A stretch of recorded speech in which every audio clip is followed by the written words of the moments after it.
Welcome.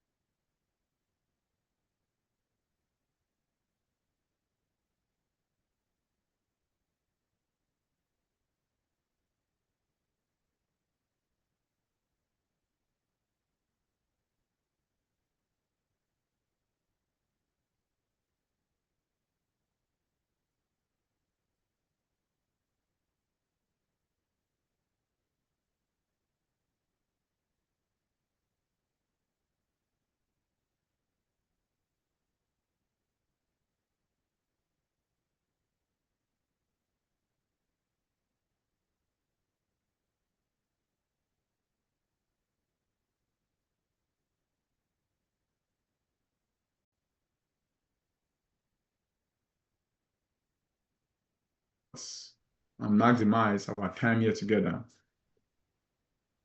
So it's my honor to bring on one of the ambassadors for the hierarchy. I think every single person here, if you're in Legacy Star, every single person here knows SCVC and $2.3 million earner, Charity Ano, who is one of the oldest in the hierarchy because she's been here for about 6 years. So there's a lot that she knows that you don't know. And she's made it to SCVC. So this couple, Charity and Tembe, they've been on a lane that you are still to get on that lane.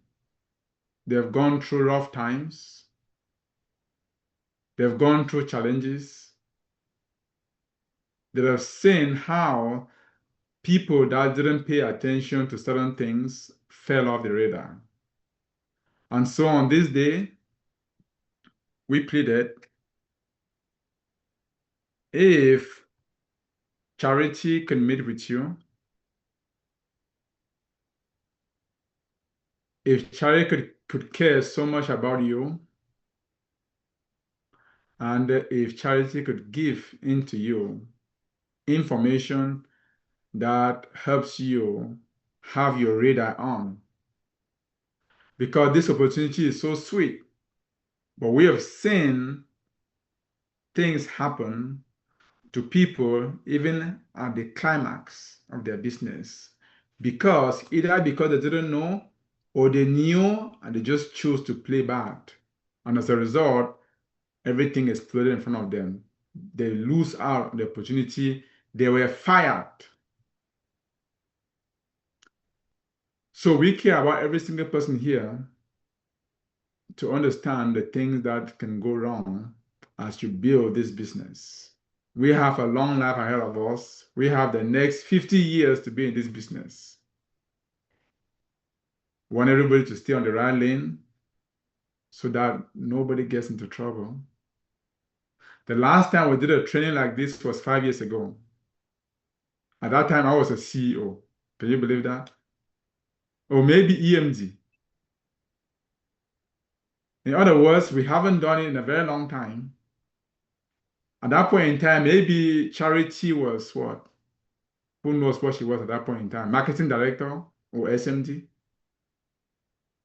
So I want you to take it seriously because it doesn't happen too often.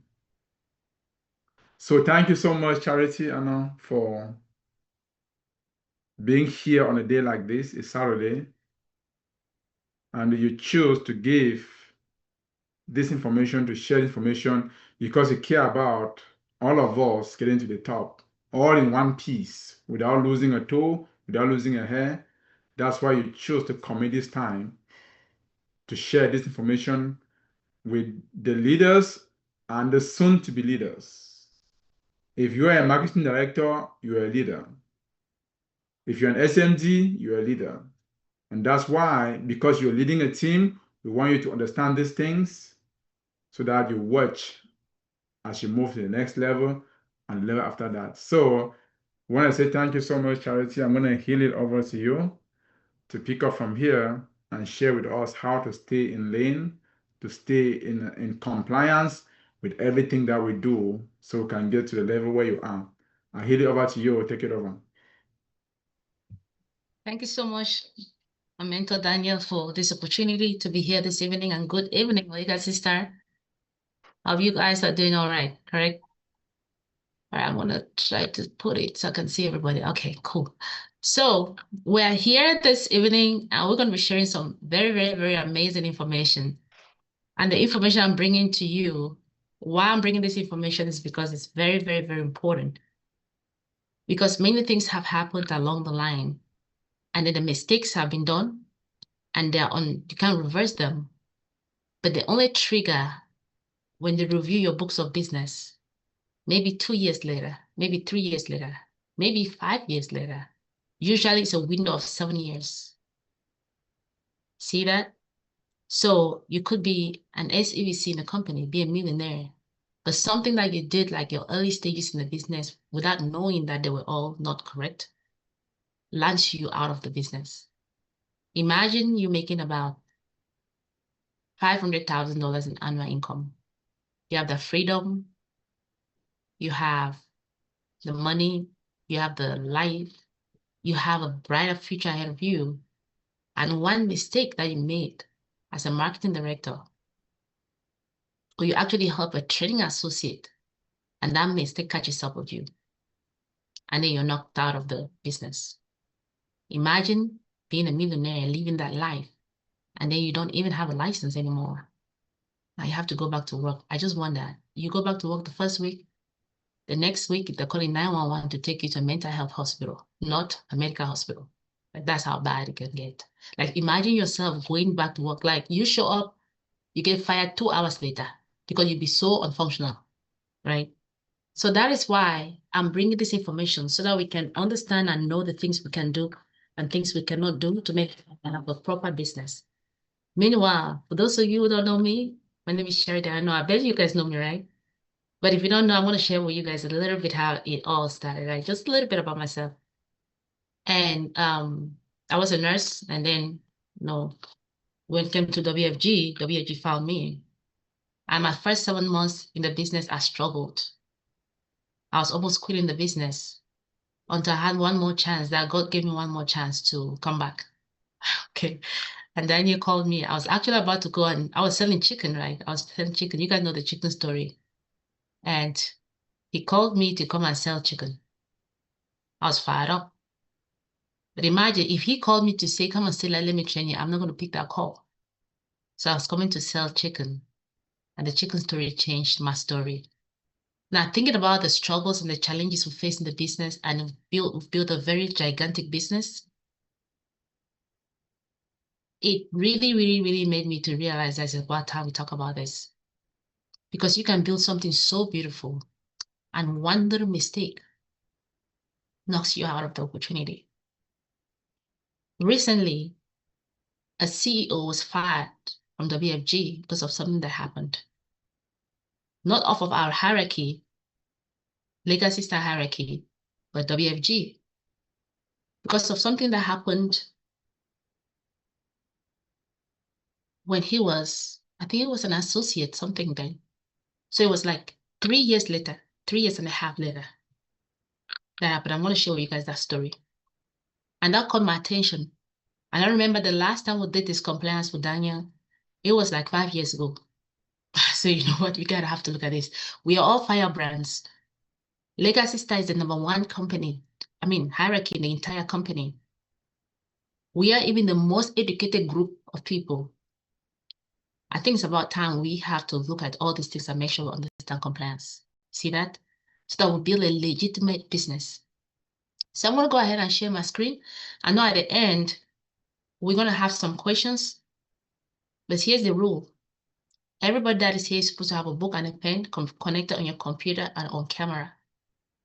Now, I'm only going to take questions from someone who is here on camera, on computer. You know why? Because I know you are listening. If you're off camera, it means you're probably not listening and you're going to be asking me some questions that I already talked about. It means that we're going to keep some people here just to answer a question that you missed because you're not present, paying attention. Now, if you're going to ask a question by turning on your camera to ask a question, that is not. So if you're planning to ask a question, get your computer set up.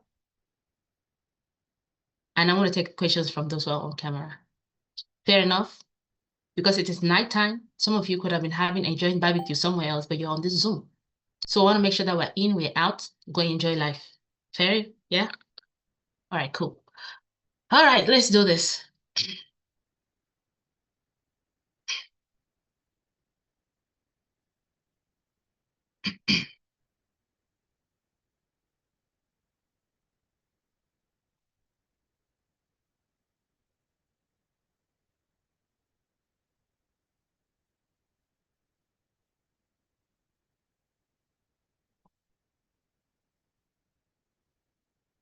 All right, so we're going to talk about compliance and legacy. I want you guys to think about it. To lose the license, you cannot afford to lose. Right? To lose the license, you cannot afford to lose. This is one of the best licenses. In fact, it's the best of the best. Building a business that lasts through compliance, integrity, and legacy in financial services. That's what we're going to be talking about today. Okay. So let's start here. Let's return to the purpose before discussing the rules. Why did you get licensed? I want you to put in the chat. What was the reason you got licensed? Let's see what you put in the chat.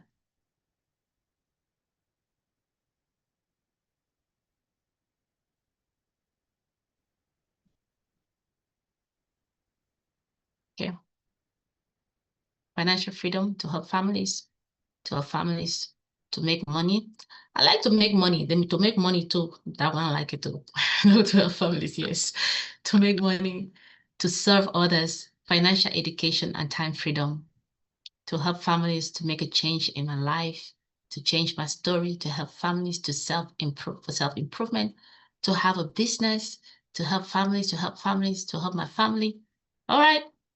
I'm looking for one answer. I'm not seeing it. A way out of the rat race. Okay. To help families. Okay. I'm not seeing the answer yet. The one I'm looking for. We have the answer. We have the right answers. There's an answer that we're acting the answer. We're not writing the answer. We're acting. I'm not going to show you guys what that means. The answer is not going to be in this chat. I've done this over and over. I've never had the answer written, but I've seen it acted. Okay. So we know why we got licensed. All right. So this license, passive income, financial literacy. All right, awesome. Now this license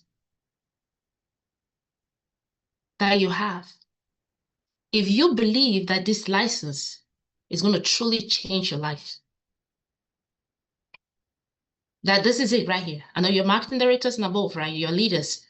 If you believe that this license will truly, truly change your life, put 2 in the chat. If you believe that it will truly change your life, put 2 in the chat. Okay. Now the 2s now just popping now, popping. All right. We believe that, right? Okay. Very interesting. Now, if we believe that will change our life, it means that we have to protect it with everything we got. True? Because if you don't protect it, you lose it. Somebody put 3. I don't know who said 3. I said 2. So, but it's so far out, right? Okay. If you know that's going to change your life, you have to protect it with everything you got. Now, let me ask you one more question. Think about the past 10 years of your life. Now, if the next 10 years of your life is the same as the past 10 years, will you like it? Yes or no? No? I'm seeing if somebody's going to put yes there. No, okay. So that is telling me that we are supposed to be on this meeting tonight. And you guys are here to listen. I'm not here to distort your business, but I'm here to give you hope that this is so serious than we can imagine. Do you know that this license that can change our life can either change our life positively or negatively? You know that? It can take you all the way to jail. No joke. But if we have our compliance in check, regulatory in check, then we're good, right? So that's why we're here tonight, to make sure that this is what we need to learn. So now we know why we got licensed. So here's the thing. To help families build financial security, I saw that in the chat. Create additional income with integrity, that was in the chat. Build a thriving financial services business. Create freedom, flexibility, and impact. And leave a lasting legacy through services. If this is why we got licensed, then if anything happens to that license, this is not going to work anymore. Now, here's what we're going to learn throughout this process. What every agent must understand before building a skill, or the skill, authority. Understand the difference between carrier approval and state compliance. This is where the mix-up comes in usually. Risk. Recognize commission-driven behaviors that create compliance exposure. Chargebacks. Protect your license, reputation, future income, and clients' trust. Now, here's the biggest misunderstanding that brings compliance in place. Carrier approval does not replace state compliance.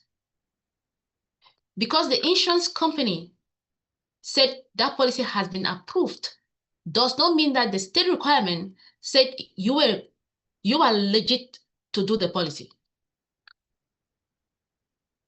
The insurance company approved it, so it must be okay. Because Transamerica said it was okay to write your own personal policy, it means that it was okay. You guys catch that? This is the dangerous assumption.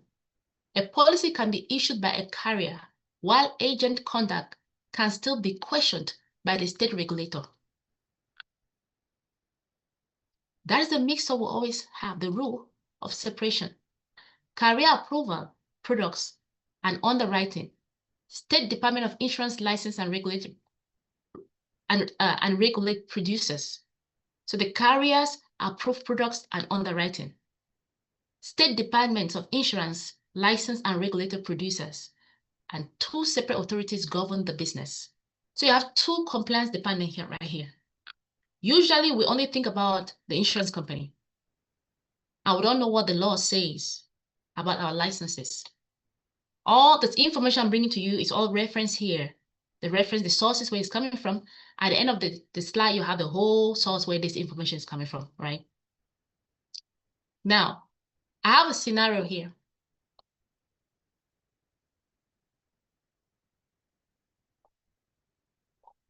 A carrier approval versus state compliance.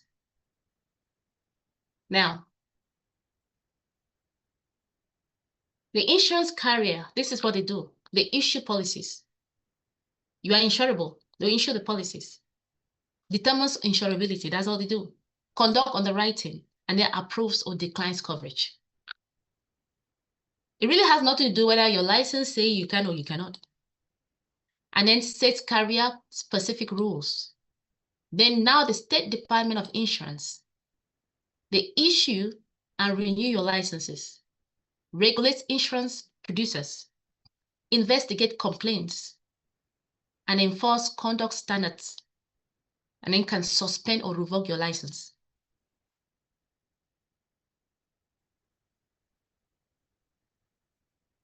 Now,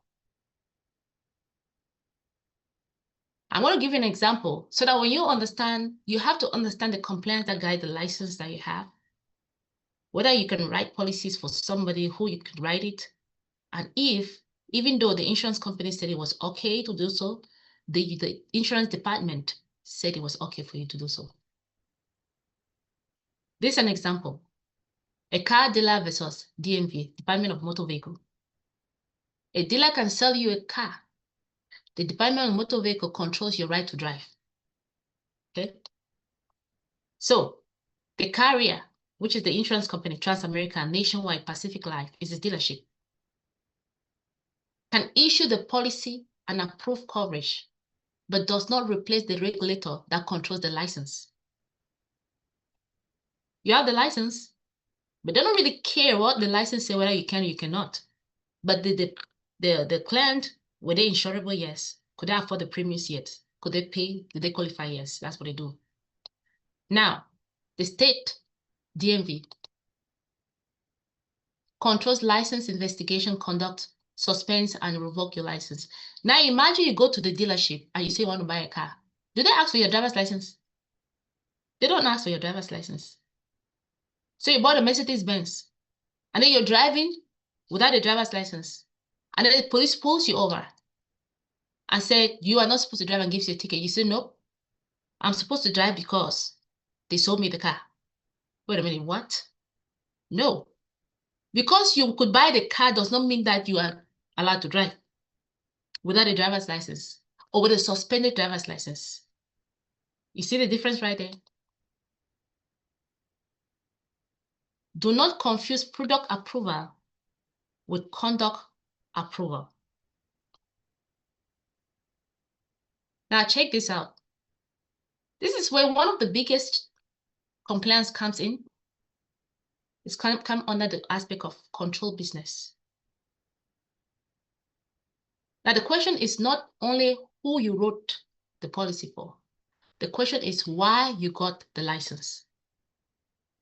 Remember, initially we asked the question, why did we get license, right? Okay. Now, who issues the license?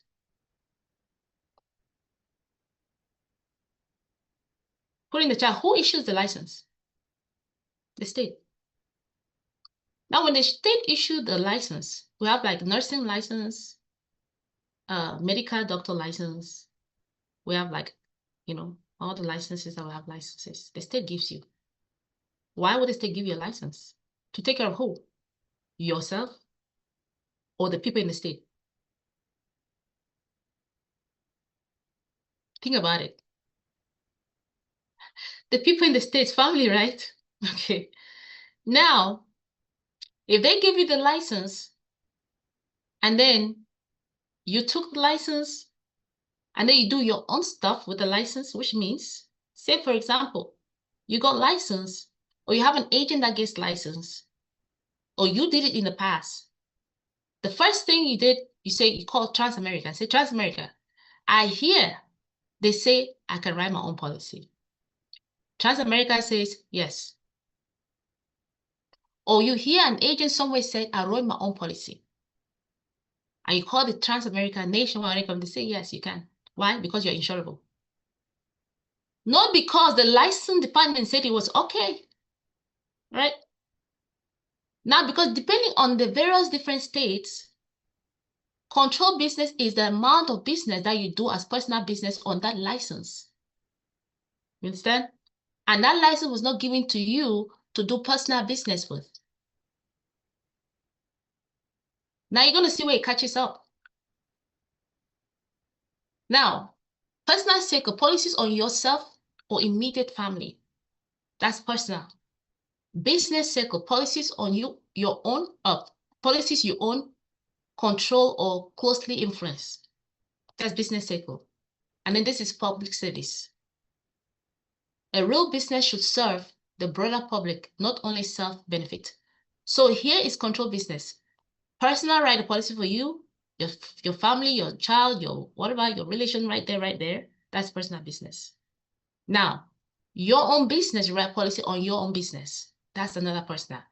Now, if your entire business was all just that, then the state has the right to up to suspending your license and giving you a fine for doing so.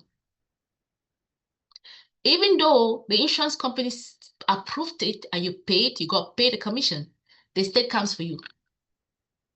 But will the state come for you right away? No. It comes for you when something goes wrong, and then they review books of business, and then they come and they see all these things that you did in the past. They're like, whoa, slow down, wait, what? That's usually where trouble comes. So the fact that we did it and got away with it does not mean that we are completely got away, right? But here's what I say. Whatever you did, knowingly or unknowingly, for me, I pray the Holy Spirit is going to protect you so nobody comes for you, right? But moving on from here, you want to do it correctly. Good. All right, now, compliance question. Are you serving families or only using the license for personal benefit? It's important. I want you guys to think about this business. If you are here and you're going to grow a big business, let me tell you, you write a ton of policies. There are a bunch of people out there that you're going to write policies for. Because if you're truly here as a leader to grow, guess what's going to happen? Let's say you even wrote it for yourself and everything. After that, what's next? Right?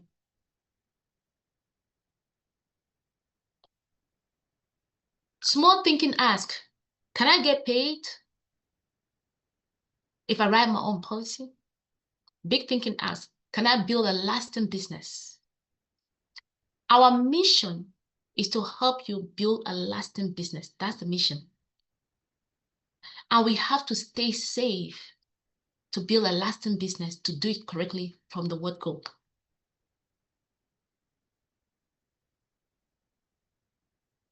There are two types of agents when it comes to compliance. Commission chaser. So here's the point. We've talked about control business. Still a good idea. Short-term focus looks for loopholes, shortcuts. Do it correctly. Go through the blue screen education. Run the illustration. Educate all the 11 benefits of the IUL. Talk about guarantee, non-guarantee. Show the client everything so that they can understand and make an informed decision. That is the education that is needed. There cannot be any shortcuts. One of the key things that you're required to do is to make sure that every application that you submit, you save them. Every conversation that you have with your client, it has to be documented. A financial need analysis is necessary, so you document and save.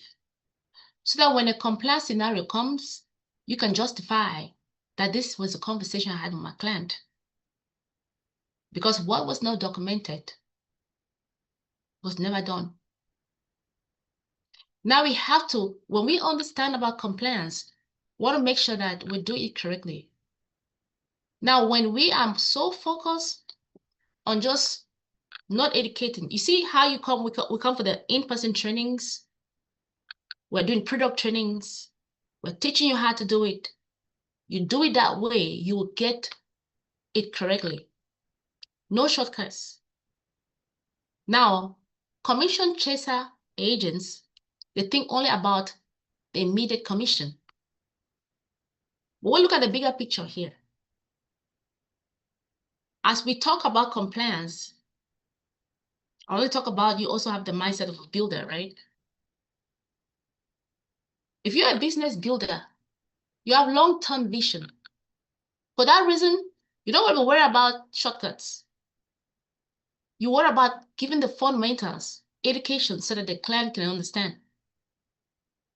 You are guided by principles. What we do here in Legacy Star, you're building a solid relationship with your clients. And then when you do that, you build referrals and retention. Because when your client is satisfied, they have a new baby, who are they going to call? You. When I have a friend that is talking about wanting protection, who are they going to call? You. So you build a business that's going to create retention.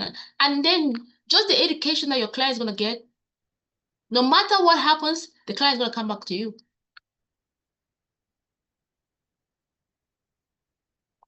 So let's talk about the influence problem.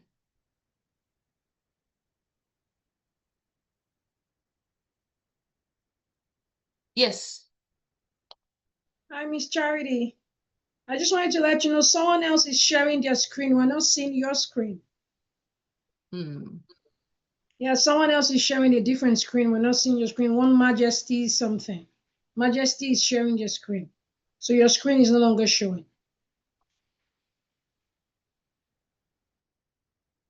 Thank you for letting me know that. Okay.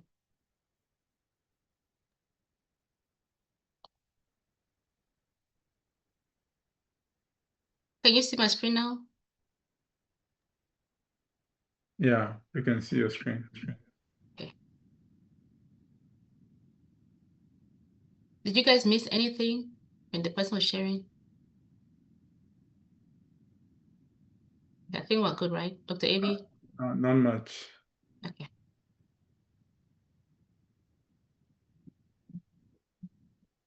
All right. So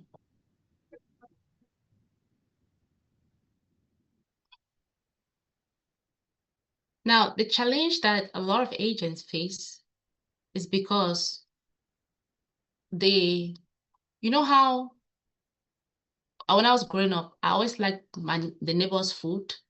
When the neighbor cooks rice, we cook rice here, then that food is better. So we tend to want to listen to what the other over there, they say is okay to do so. The influence from other people telling you what is okay. Advice from the wrong source can still cost the right license. Over in our team, this is what we do.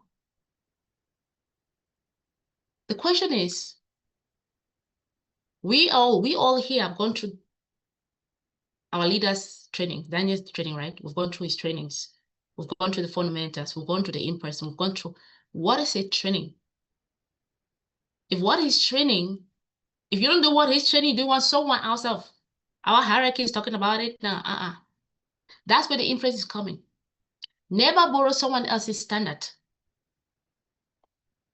Borrow the regulator's standard. What does your license states? I hear people say, well, over here they said they did it this way. Over here they said they did it this way. I say, here we don't do it like that. Can you just stay in your house? Avoid group chat compliance, social media shortcuts. Everyone does it. Because everyone does it does not mean that it's right, though. That makes sense? If you want to grow a business that is solid and you're going to grow up to be a leader that's respected, you have to respect the compliance rule, respect the standards, and lead from the front. The craziest part of it is that whatever we do at the level as young leaders as we are, right? You guys are, guess what is going to happen? Your agents, your champions will copy exactly what you do. So any rule you're setting down, remember, that's the rule they're following. And it's so hard to undo it. So if you not be able to undo it, don't even start it. You've got to maintain standards. Don't bring any standard from somewhere because a group of people are doing it that way does not mean that it's correct. That has caused a lot of people. Follow career compliance, WFG approved guidelines.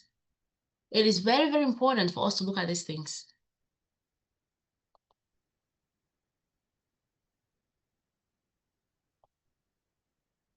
Now, here are the questions that you want to ask yourself when you're doing business, you're putting a policy to make sure that you do it properly.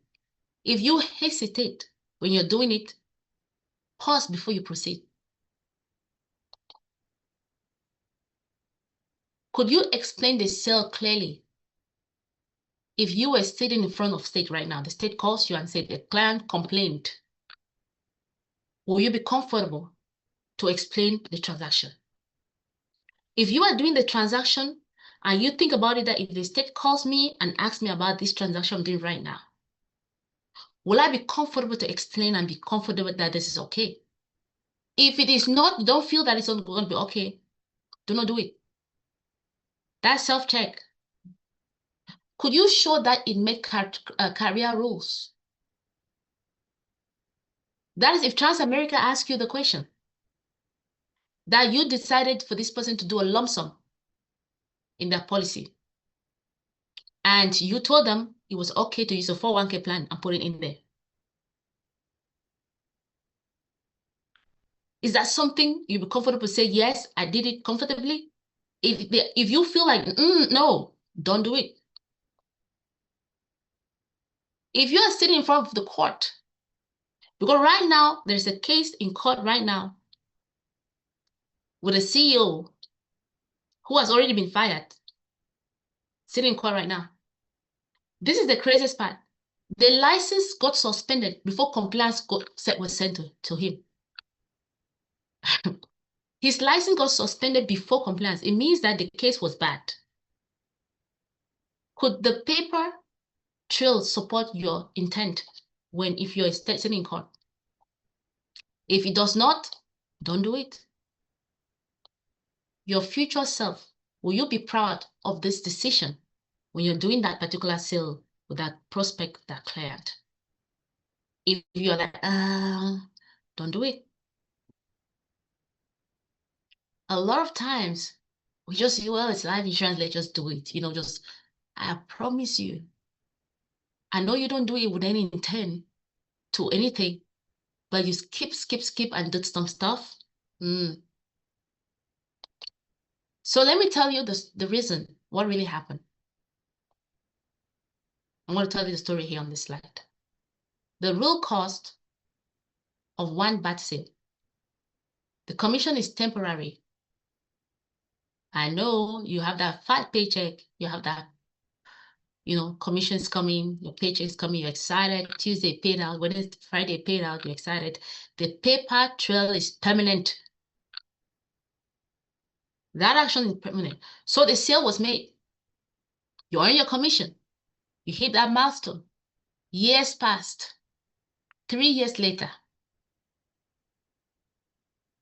3 years later, complaint filed. Now, this complaint was not just filed to Transamerica. It was filed to the state. Now, what was the complaint? When I think about the complaint, I feel like crying on behalf of the CEO. Client said he was told that the policy was an investment. She was a female. She was told that the policy was an investment, and she took a policy where she's putting $5,000 a year. I know some of you are thinking it's a month. No, it's a year. Okay. And she took 2 policies for her 2 kids. She was told it was college funds.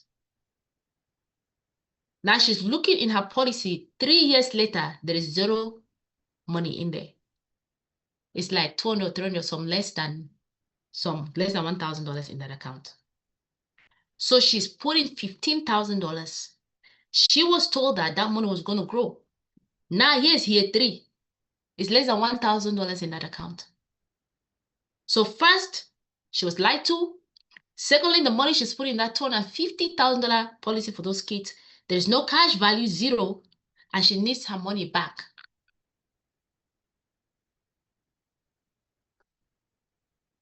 When you do illustration, 32-year-old female, in year 1, how much can you take out? In year 2, how much can you take out? 0. In year 3, how much can you take out? If it was monthly, it's about $800. If it was annual, it's about $2,000.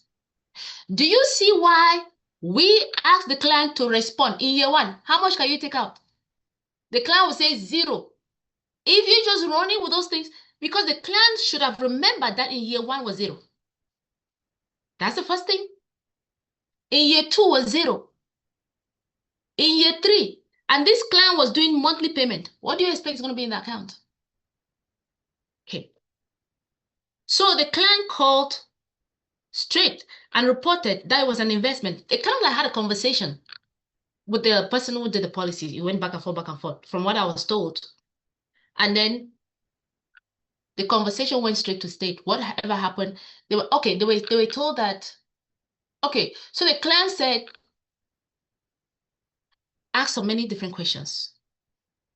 And it showed that part of the money that went into the policy was some money that they took from a CD, and then they did something and they did something. But there was a problem because they said, client said it was an investment. And you can take out money anytime you want. Okay. So the complaint when so many things happened, license suspended, they're doing investigation, and they said they have to review the books of business. Now this is where the trouble came. When this particular CEO was a marketing director, I think it was associate marketing director, somewhere around there, they did a policy for a client.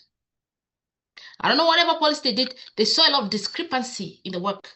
But this work was done between the ages of training associate, marketing director. But after MD, the business was good. You guys see what happened right there? So what you're doing today might not come. And there was no documentation to justify how that sale was made. There was no financial need analysis. There was literally nothing. So those allegations came up, and Transamerica is saying, I'm not paying no money because you passed your free look period. The client is going back and forth, back and forth. So it's important for us to understand that whatever we do, they will review your business up to 7 years back. If it's 8 years, okay, you're free. So one, that causes a domino effect backward. So you might have been paid. You want to make sure that, because the business that pays is the business that stays. They tend to pay commission, they call it advance pay. They call it advancement, right? They advance your commission. Advance means that you've been paid a 12 months advance in one paycheck on that business. So anytime along the line, if anything goes south, so you want to make sure that it's protected. Because when investigation believes license action takes place. A complaint can trigger a review of sales process. One little complaint. And usually what caused the downfall is not the complaint, it's what they find out when they were doing investigation. You see, because if you look at the scenario, you're like, why? But it's what they found out when they did the book, review the book. They will review your book of business from the day you got licensed and you submitted your first policy. That's where review starts. You don't want anybody looking at you, right? Just make sure that everything you're doing moving forward is done properly. Document financial analysis. Make sure that the client can just take what they can afford. It's very important. Okay. Now, this is one of the, I'm going to talk about about 6 of them. Compliance risk, number 1. Misrepresentation. Never create certainty where the product does not provide certainty. There are some words that we cannot say. Okay. Now, guaranteed returns, that we have to, we talk about guaranteed and not guaranteed. Guaranteed is 0.75. It's guaranteed that you will never make anything less than 0.75. You cannot tell the client that you are guaranteed that every single year you're going to make 7%. You will never lose money. When you make that statement, they don't lose money, that's true. But you want to use the word that it has a flaw whereby you don't go below when it comes to crediting the account.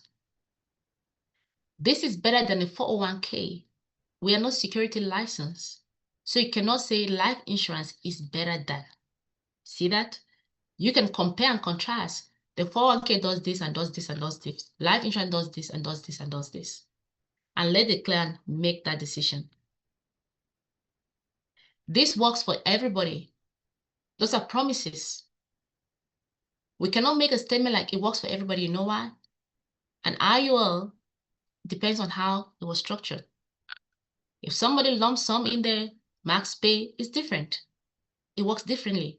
If somebody gets approved and will not live with benefit because of their health condition and somebody gets approved with living benefit, it's different. It I works think- for everyone. No, you have to mind the language you're using. If you have a question, just write it down. We're gonna come to it. I think someone's sharing the screen again. Oh my goodness. I don't think it's somebody sharing. I think we have so Charity, we are seeing your screen on this side, but there is animation. It's just like Zoom.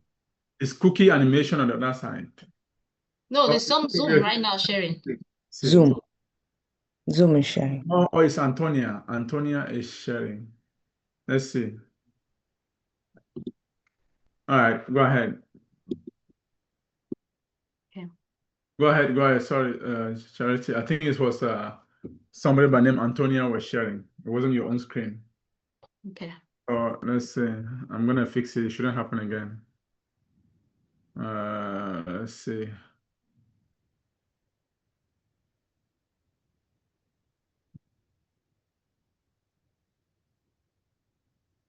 Yeah.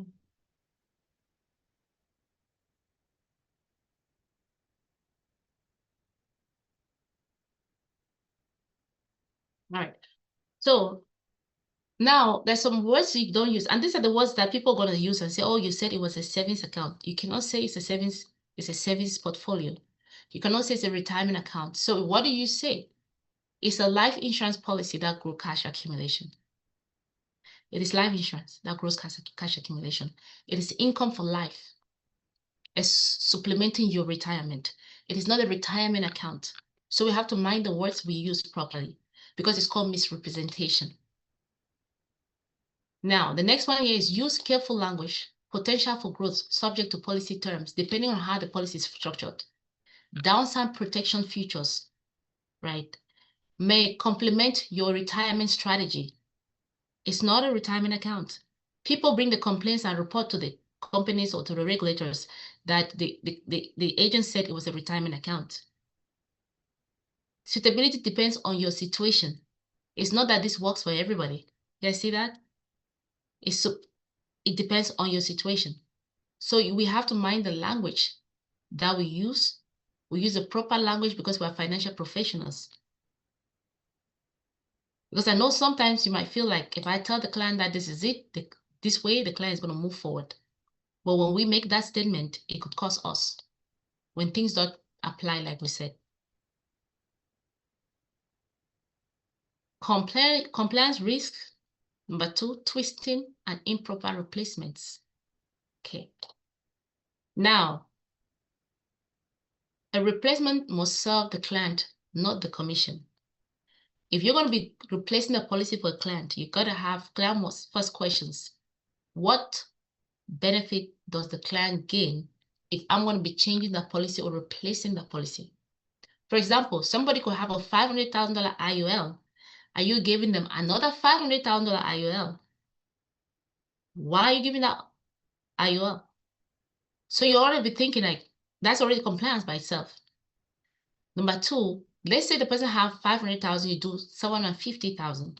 Probably if the person does not have living benefits on that policy, it's okay they want a living benefit.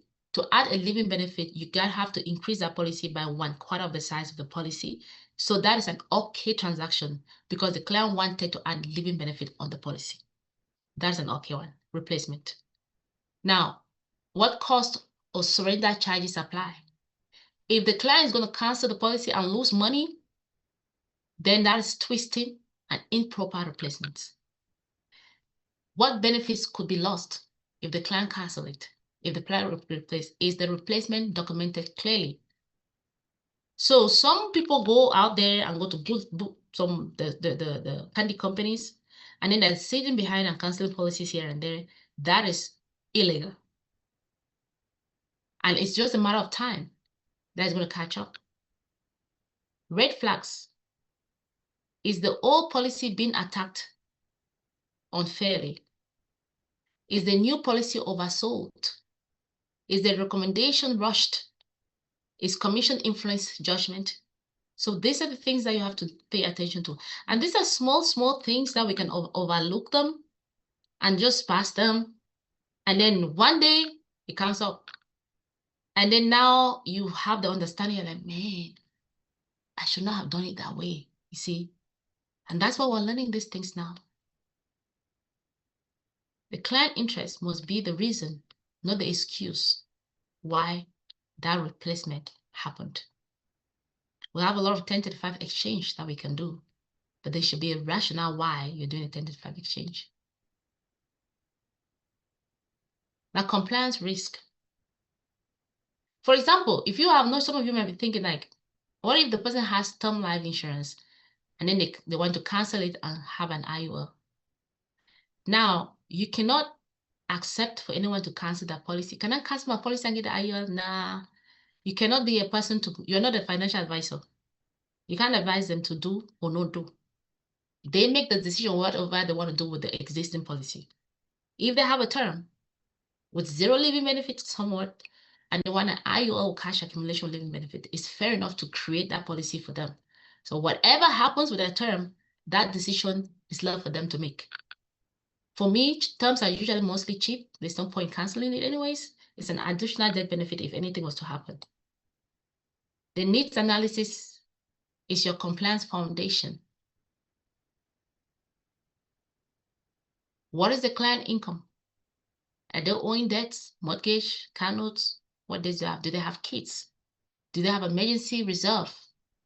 Existing obligations. For those of you who've done annuity, you guys know that some money, also money, you can have some money, but annuity will require you to just put some money depending on what the person have as reserve, right? So these things have to be documented so that from that you can determine that, okay, this client was good enough to put whatever lump sum they did or 7-pay they did or a certain size of policy. This is where the picture is.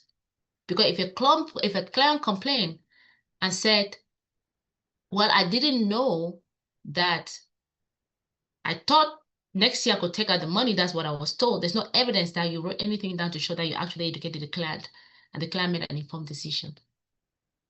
It's very, very important.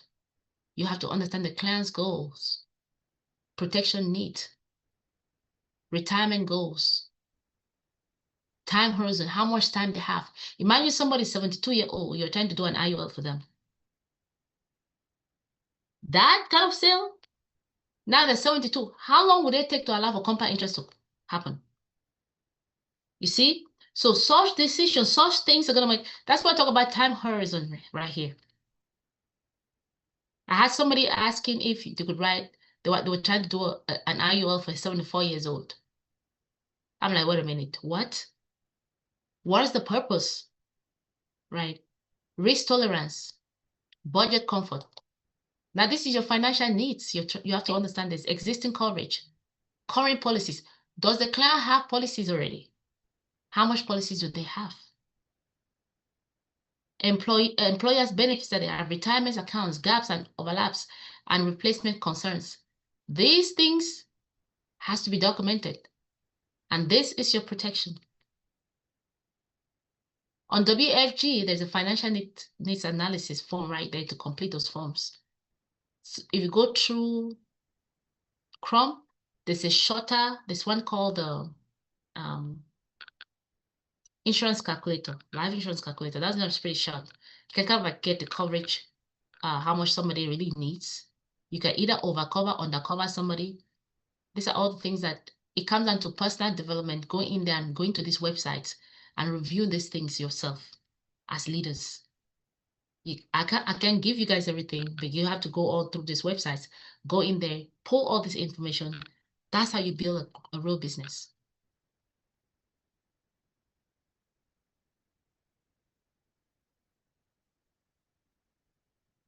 Omitting important information. Now let's talk about omitting. You see how you have errors, E and O's?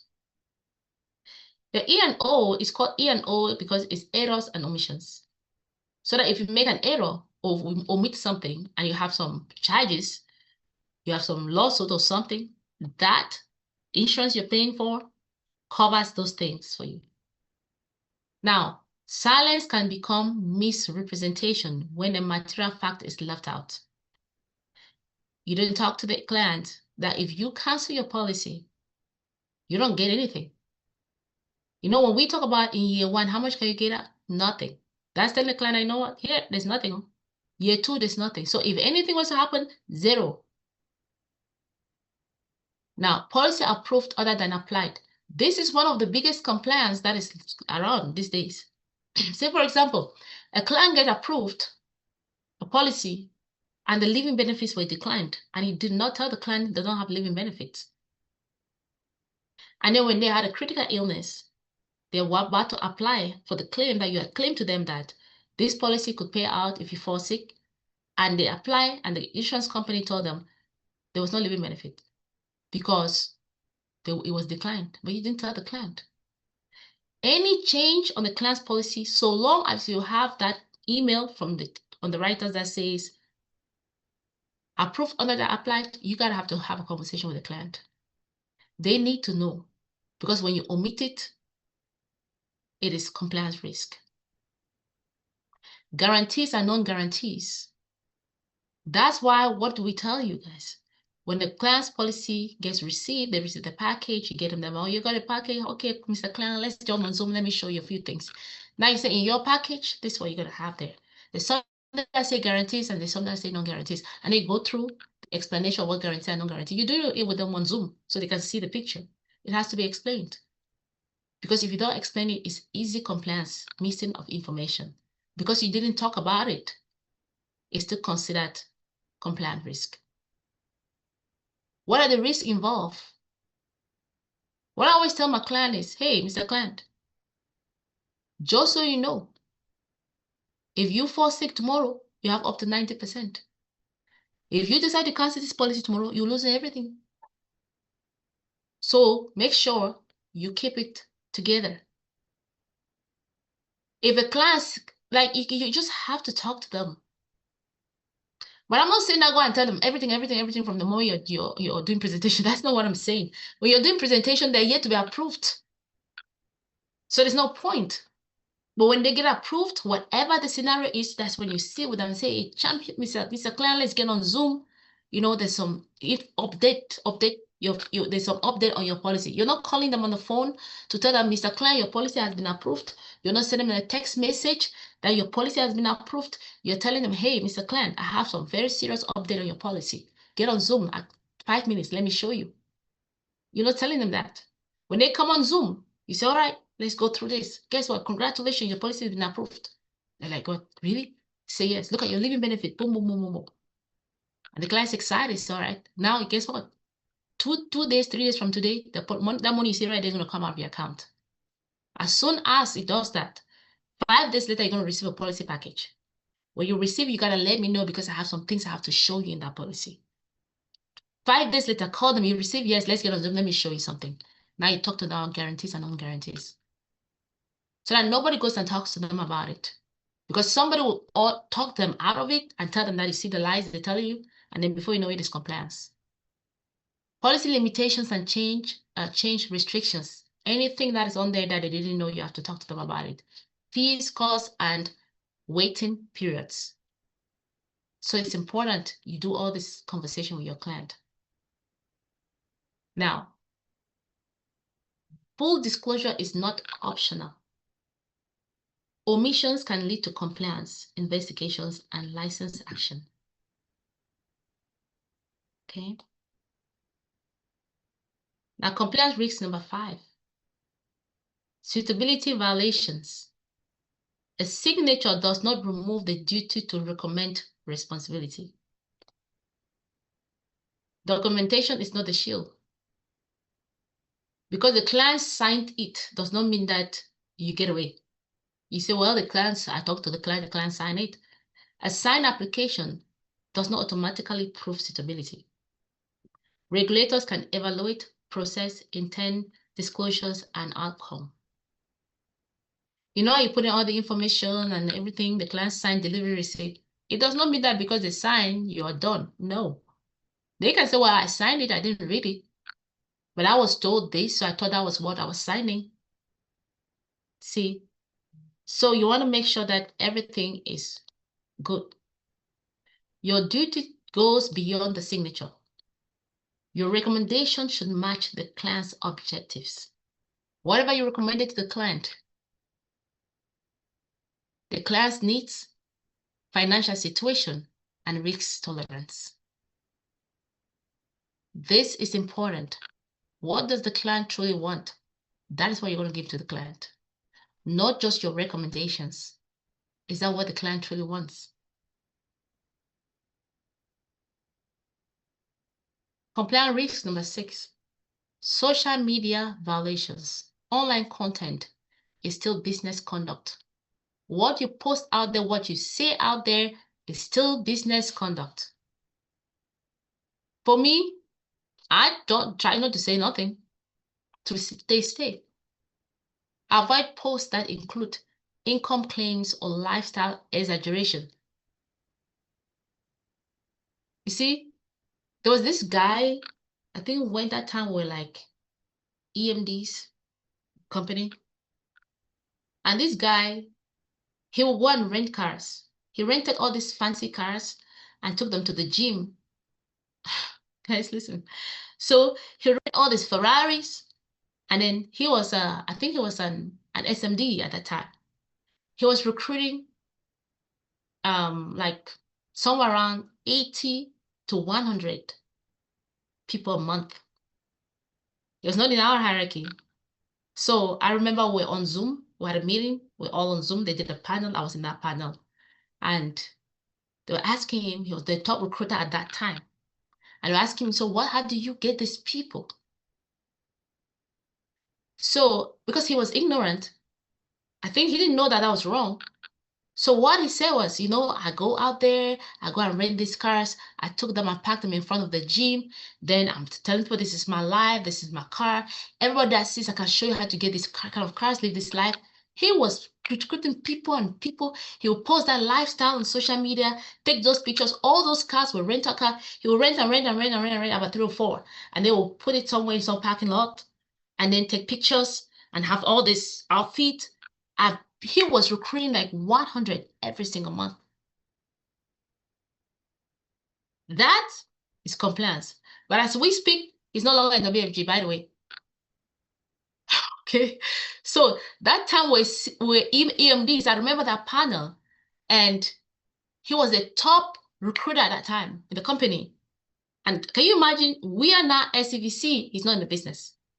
When you do things wrong, compliance will not only kick you out, regulatory body is going to take away the license, and then the story chapter will be closed.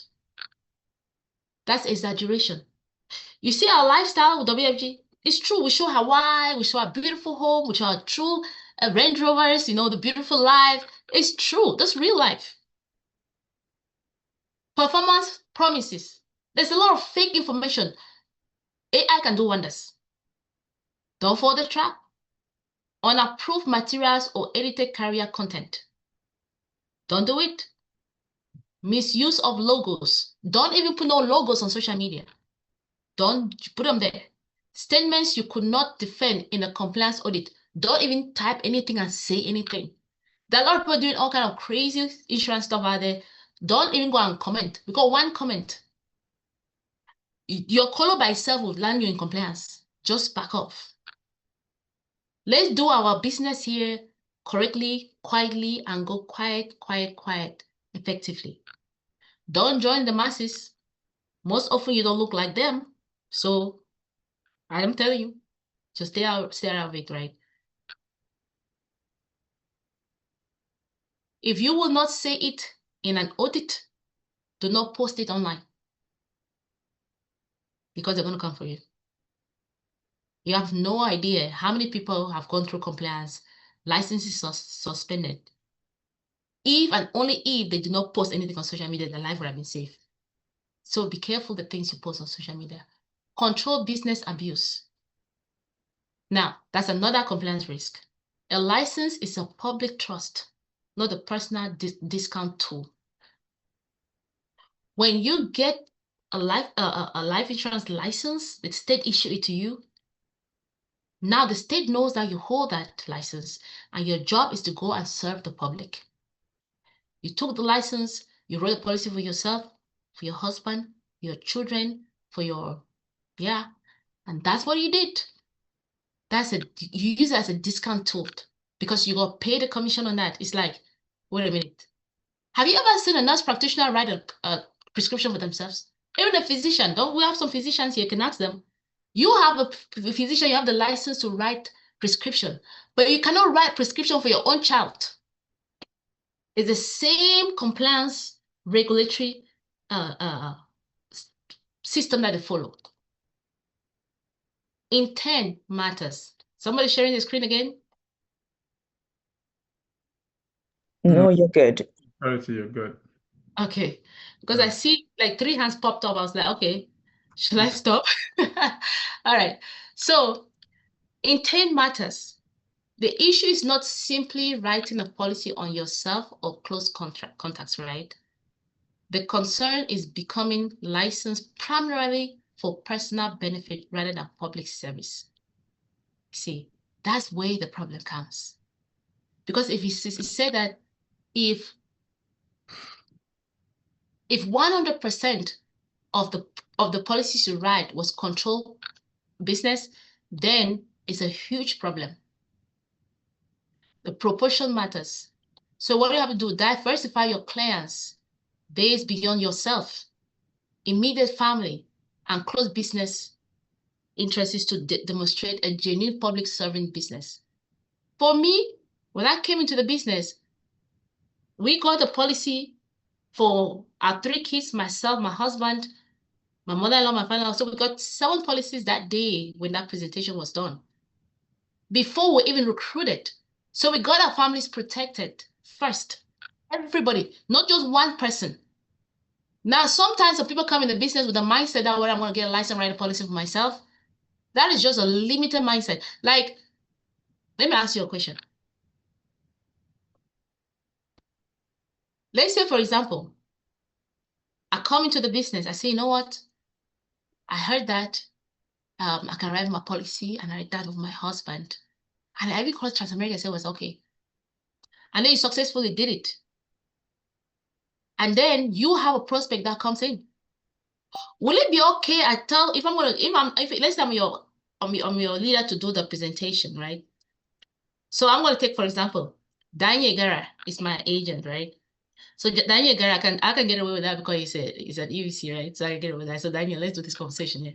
So Daniel, so I say, hey, Sheridan, guess what? I called Transamerica and they said I can do policy for myself, my children, and everybody. It's okay.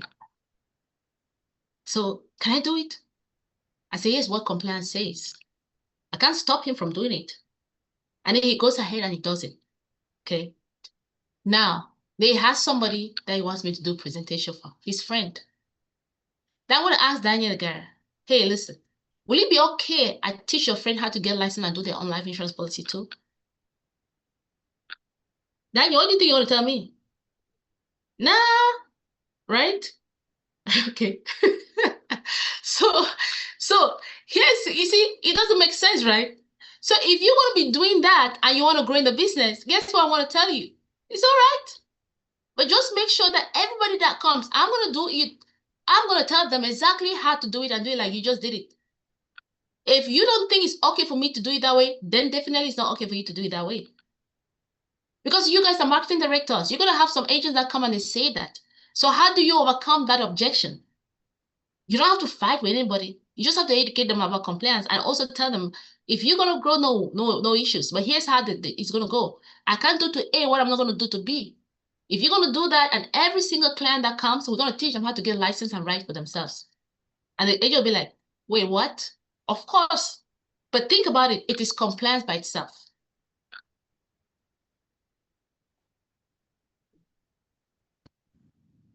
So, it's going to catch up. It's going to catch up.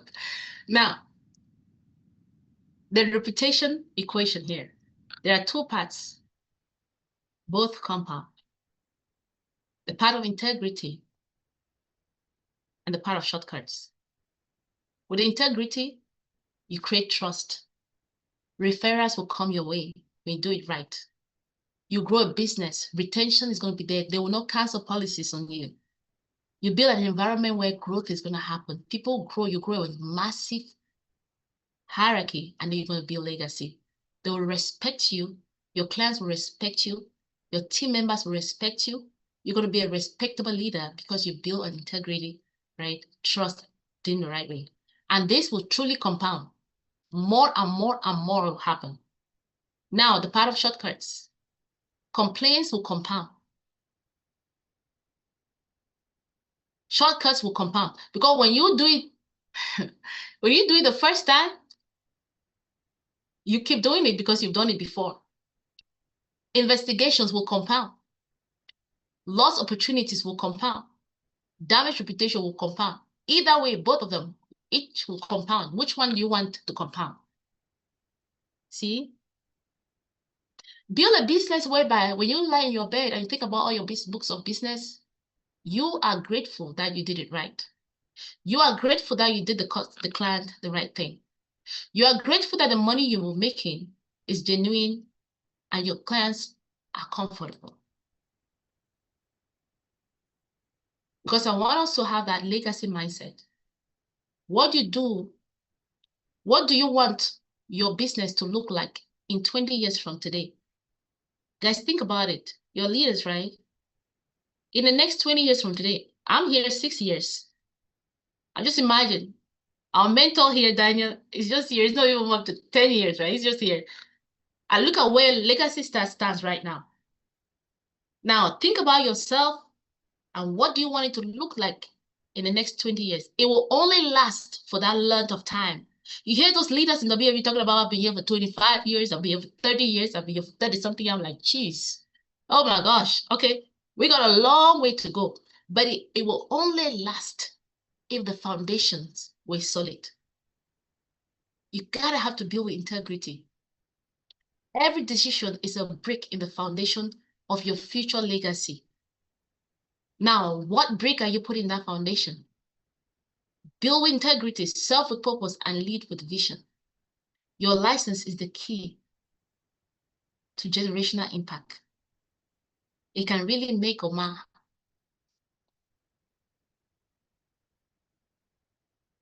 So yeah, the 3-test framework. Every sale must pass all these 3 tests before you know that you are off the hands of compliance. The client test. Is this truly right for the client based on needs, goals, budget, and risk tolerance? Everybody truly needs protection, right? And when you think about IUL gives us an opportunity to grow tax-free money. Most people want tax-free, but I think everybody needs tax-free money. See, everybody needs living benefits if they can afford, can be approved. This thing is what they need, but the question is, the size of the policy matters too. Does everybody have to have $1 million policy? Not really. Does everybody have to have 2 million? Not really. But let it be a policy a client can afford, because if they can afford it, they'll keep it. It makes no sense, like 0 sense to do $1 million, $2 million, $3 million policy, and then along the line, it cancels out. What sense does it make? 0. It just messes your persistency. It gives you depression. You think of quitting the business. You think the business is bad. Meanwhile, it did not pass the client test. Compliance test. Does it comply with career rules, WFG guidelines, and the state regulations? If that is checked, future test. Will I defend this sale 3 years from now with confidence? If one test fails, the sale is not ready. Now, let me tell you guys something. If you actually master your craft, read all those books that we want you to read, and you sit in front of someone and provide a proper blue screen education, run the 11 benefits of the IUL, do your financial need analysis, submit that policy, you close that business, that policy is going to last. But if you do any shortcuts along the line, that's where the problem comes. We have a system that truly works. When the wheel is not broken, there's no need to change it. It truly works. You've seen evidence in all the big leaders we have in Legacy Star, right? Before you submit, quick compliance check. Use this as a final pause before every transaction. Needs analysis completed and documented. Make sure you have those things. Existing coverage review. Does the client have coverage? What kind of policy do they have? I've had scenarios where, yes, the client has life insurance. I really didn't know the type they have. I'm like, wait a minute, what? You need to know. What if they have an IUL? Review what they already have to know that they actually need that amount of coverage. Product match to the client's objective. Not the agent's objective. I know we're gonna have to make some commissions, but let me tell you, those commissions will last around if you do it right. Important risk and limitation disclosed. You have to disclose these things to the client that you need to know. Replacement rationale documented, if applicable. If you're going to do a 1035 exchange, it has to be documented. The reason why you're doing the 1035 exchange. No exaggerated claims in presentations or social media. Some people literally tell people, when you put in that 7pay, you can take out your money the next year. What? No. Is that true? It's not true. Because some people just listen, they trust you, and they go in for it. Client understands what they are buying. Of course, there will be some chargebacks sometimes. It will happen, but some crazy kind of chargebacks, we can avoid them by doing it properly. Click. If the client understands where they're putting their money.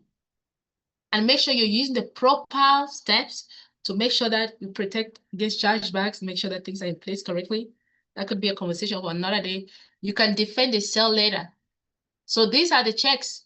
So you can take the screenshot here and sit down, reevaluate what you've done so far, and then what you're going to be doing moving forward from now, okay? I know sometimes we make mistakes. We didn't know, we just did it, right? But now, moving on from now, I believe we want to do it properly to make sure that we don't have any issues along the line. What we want for you, while we're doing this compliance education, compliance is not to limit your income. It is to protect your future. You're going to make a lot of money here, like no joke. If you bill properly, you close properly, you do the business right. Because one compliance issue can wipe you out of the WFG. Our commitment is what? To equip every agent with the knowledge, tools, and mindset to build a thriving, lasting business grounded in integrity. That's why you see Daniel keeps showing up, keep training us, in-person trainings.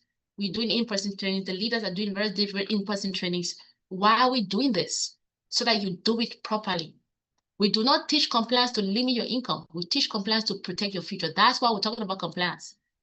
So that you know that you have to protect this license. It matters a lot. And if it truly matters a lot, you have to rethink your actions when you do this. So in closing, think like an owner, not a seller.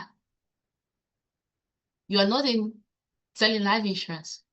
You're building legacy here, right? Now, protect what matters the most. Your license. If they take it, I'm just thinking there's nothing out there for me, in my opinion, that beats the license we have right in WFG. Your reputation, your future, your plans. Your license is your legacy. Every decision you make today shapes the business, your reputation, and your trust that you leave behind tomorrow. Build a legacy, not just a commission check. Build a franchise, not just a French fries. Make it last, make it duplicate. So for all the information I share with you, this is where the sources that it came from. You can take a screenshot so that you can sit back and do what is called personal development, so you can understand these things yourself. So when you're talking, you're training your young leaders that are coming up, you help them with this information so that they can do it right. Because sometimes you can split on the policy and both of you go down with that policy. It's very important. Thank you guys for listening to me. I hope I brought some value to you guys tonight.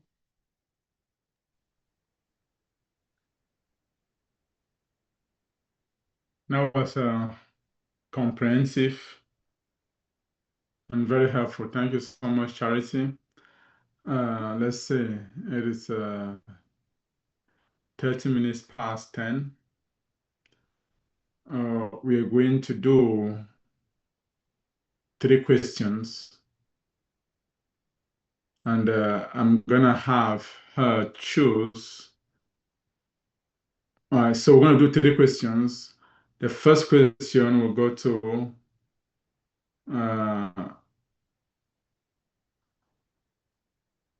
Sabina Kelly. Go ahead, Sabina.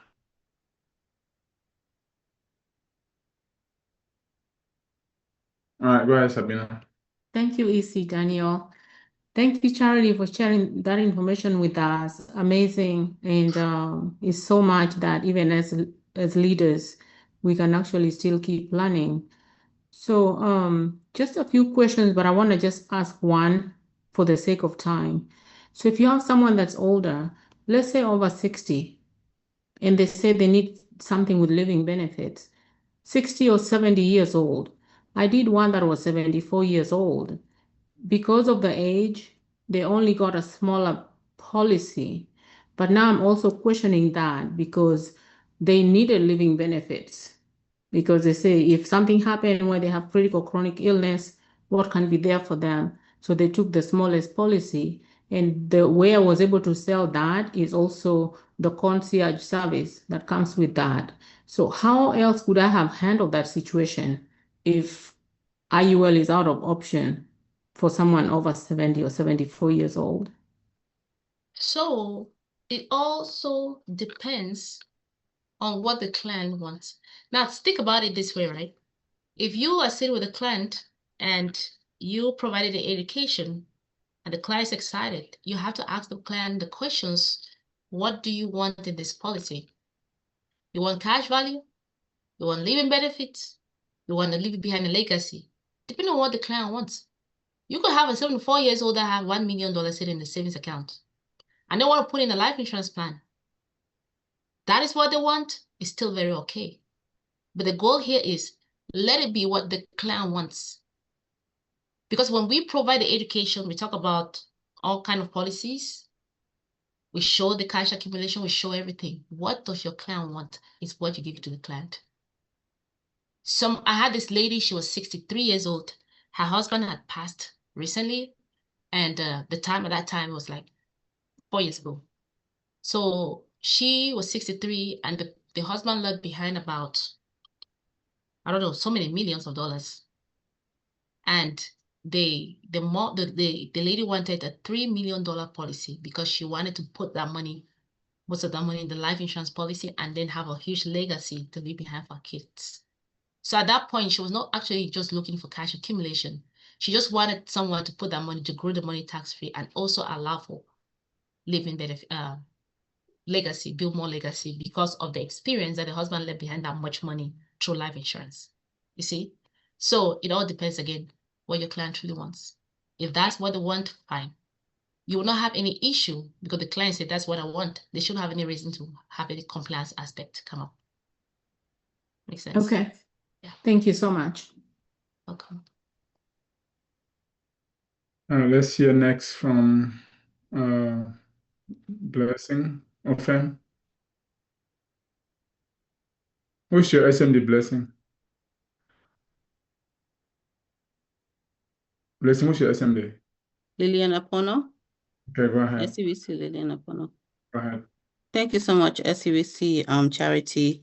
I just have 1 or 2 questions. Wondering, how would you answer a question where it asks, does the client have any current policy?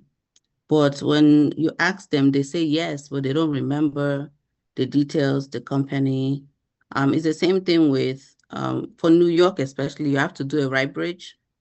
And they ask you about debts, and assets. I'm just wondering, what's the best way to answer those? And if a client is moving money from a 401k to like an annuity, in the sense that they see that, this annuity account may be better serving them, is that the same rule as, I don't think that's replacement because they're deciding they want to move their money from the 401k into an annuity. So I'm just wondering about that. But sometimes the client says they have other policies, but you ask for the details, they're going to ask for the policy number, the company, and they don't have that detail. So just wondering how that can be handled, or the best way to handle that. Thank you so much. Thank you, EC Daniel. Thank you, Blessing, for that question. Now, your question came in two folds, if I understand. You're asking one question that you became pregnant and then gave twins. Now, you said annuity and 401k plan. That goes together. There's no compliance with you rolling over a 401k plan into annuity. There's no compliance with that. But so long as the 401k plan is not going into life insurance, then that's fine. But if the life insurance is going, the 401k is moving to life insurance, they're coming for you straight up. Okay. So annuity 401k plan, perfect. Now, talking about if the client said they don't remember, no, you will remember. You know why? You are paying premiums, right? To some policy somehow. Go to your bank account. There is a name of the company that is taking out the premiums. So it's your responsibility as an agent to kind of like give a clue to your client to locate that information. Because that is where we just want to hurry and go because the client does not remember. No, the client knows. But it doesn't have time to go look in the documents or go online searches. They have to look for it. Because if your excuse for that, the client said they don't know, now you're in trouble. As an agent, financial professional, it is your responsibility to help the client locate that policy, review that policy before advising the client that it is okay to add on to what they have. Makes sense? Yes. They have to look for it. Now the last question. And then to add to that, to what Chelsea just said, now it's one thing that you say you don't know the account number, but you must know that it's a $500,000 policy or it's a 1 million, and you also must know that it's a term policy or whole life or universal life, because that is part of what is needed for that policy to go through, so that the client doesn't become over-insured as such. So you must know. It's easy. You must know. Make a phone call or go to your bank account and see which company is taking out the money. All right, last person for today is going to go to Matthew.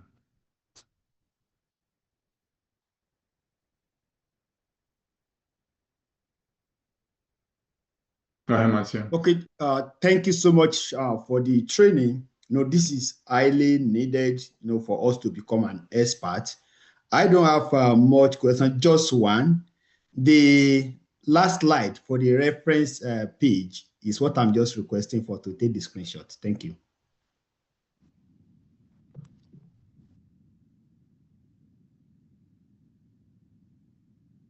Okay, thank you. All right, last question. So last question, Charity. Judy and Gary. Last question. Since that one was a short one. Go ahead, Judith. All right, thank you so much. In fact, I was typing my question on the chat. I appreciate this chance. So mine is on the medical interview part. When you're filling in that, there's usually a question, are you planning to travel out of the country in the next 2 years? What to say on that? If somebody like is traveling next week, is it we say yes to the question, or could it lead to incompliance? Yeah, if you have flight tickets paid, obviously, yes, you're traveling. If you don't have any flight ticket paid or anything paid, yeah, you're not traveling. Okay. Yes, you're not traveling. So that is not really a biggie. It's not been any issue. The main things with this compliance are those little shortcuts that we don't like people tend to do, right? No, that is no big deal. If that person has evidence, okay, the day they will put it in the application, they already had bought a flight ticket, then that is it. But you don't have any flight ticket, you're not traveling. Anything could change. After I submit the policy, they travel tomorrow. They look at the date when the policy was submitted and the date the ticket was bought. That's Thank where you. it goes there. Yes. All right, let's give Charity, SCVC Charity, a round of applause. Oh, thank you so much, Charity, for this training. This was highly needed, highly needed. And thanks to every single person for paying attention. And you've learned it. Some of it you have to pass it to the people on your team as new people join us, and they come across with some of the examples that Charity shared. You'll be able to reference them and perhaps tell them where to go read it as well if they doubt what we're saying here. So thank you guys so much. Thank you so guys so much. Thank you so much, Charity. We'll see you again next time. Have a blessed night. Bye-bye.